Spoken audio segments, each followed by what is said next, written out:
Mr. Toastmaster. Good evening, fellow Toastmasters, and welcome guests. Tonight, I am going to demystify the Competent Leadership Manual, and then I'm going to explain the 3 basic leadership traits that it teaches in hopes that I can persuade you to pursue in earnest your competent leadership designation. First of all, tell me, who here woke up this morning and got up and said to yourself, "Self, today I'm gonna be a better follower"?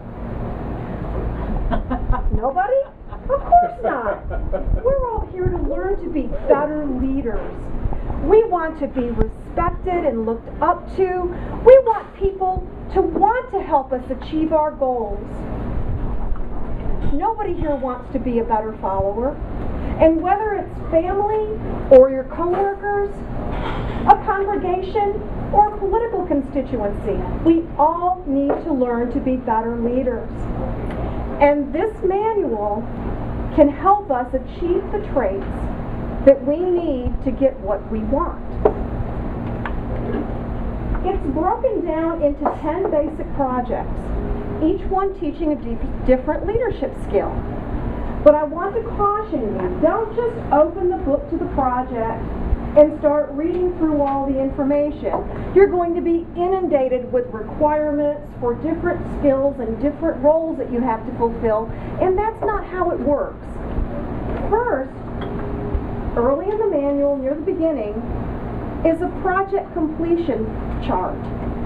Familiarize yourself with this. Start here. When you're assigned a role, find it here. And you'll find, what you're going to find is it's a choice or a combination of roles. You may see 6 roles under one project, but you only have to complete one of those, or maybe 2 out of 3 roles. Think of it like a Chinese family menu. You know, 1 from column A and 2 from column B. Put it in those terms and it will be much easier. Once you're assigned a role, find it in that chart and then go to the project. Read through the material, look for that particular role in there, familiarize yourself with that, and then when you come to the meeting, give it to a member so they can assess how you performed your role. The assessments are very easy, and most members, even if they have another role, are normally willing to complete these little assessments. It will help you, and it gives them a chance to provide some feedback for you.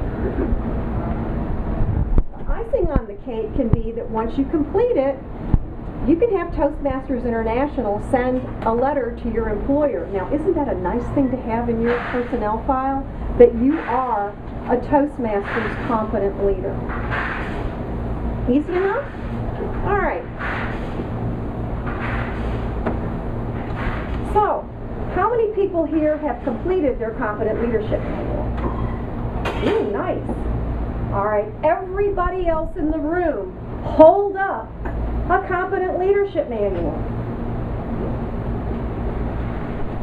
2, 3.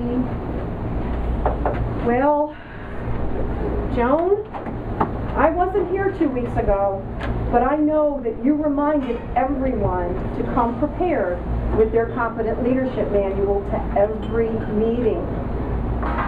You weren't listening, and good listening skills are the very most important trait of a good leader. If you don't listen, you don't know what the conditions are. You don't know what your people need.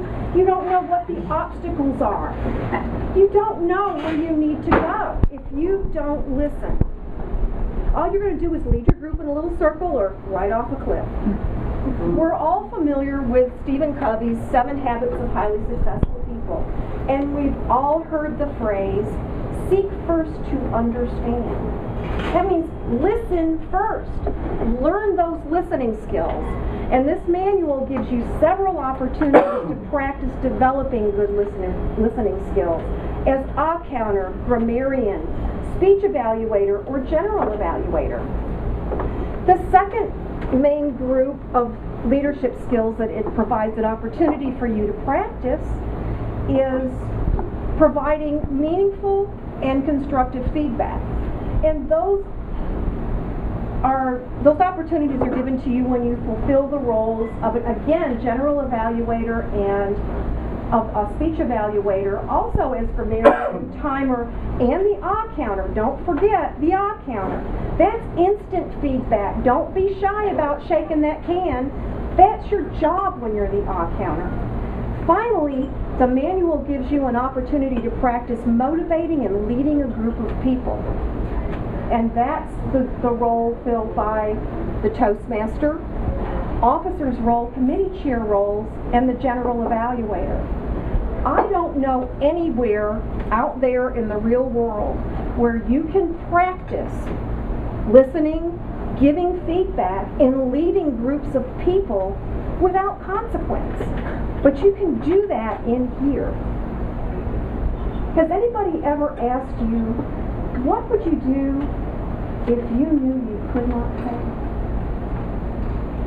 I'm asking you, what would you do if you knew you could not fail? This is it right here. You can't fail at this. There's no wrong answer. If you even just try a few of the projects, you can only get better. You can only improve. And you can only win. Because this is Toastmasters. And this is where leaders are made. Mr. Toastmaster?